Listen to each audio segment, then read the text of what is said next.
Creativity is an addiction. Unplugged because we will always say yes to creativity. Totally uncut because we all make mistakes. So let's turn it into a tool. This is Arroe Unplugged. I am not shy when it comes to talking about dreams. I'm always on a mission of some sort to better understand why such moving photographs are part of this thing that we do while we sleep. Why do we dream about people walking in on us while we're using the bathroom? Have you had that dream? Why do we do it? Why do we dream about people walking in on us while we're using the bathroom? It actually has a meaning. It means restlessness and or fear. In this case, it might be the uneasiness of starting something brand new in your life. People walking in on you in the bathroom puts you in a vulnerable state. So if you instantly stand up, well, your world now belongs to them.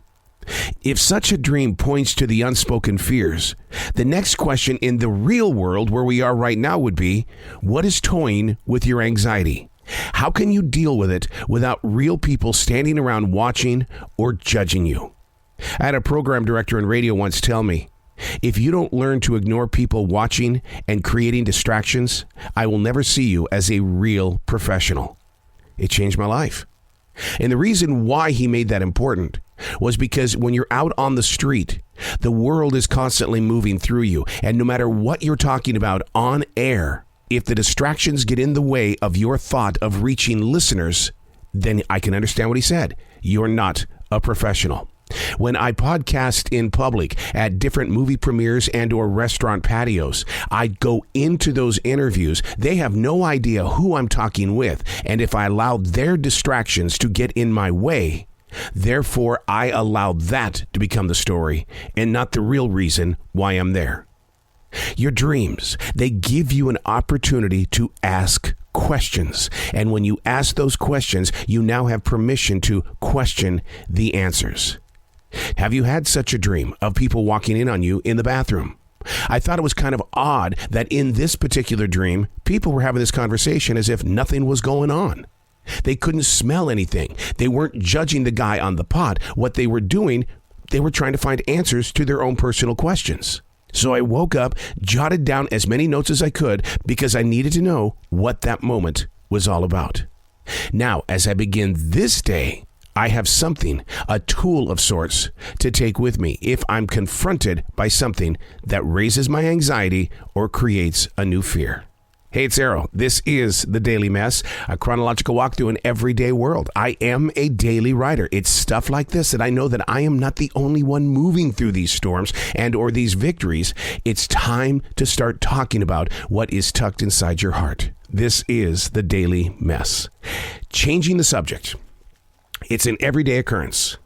To break free of something, to move toward a deeper or a lighter conversation, or you're standing in a circle with a chronic interrupter. You know what that is. One of those people that chronically interrupts the subject that you've got going on, and it usually is directed toward them. Another reason why we change the subject is due to being embarrassed. At my essential job, the goal is to keep it one thought at a time, like we do on radio. Staying focused on that thought won't get us trapped in a conversation that we can't get out of, which is every reason to keep changing the subject, to get to the point. And that takes practice.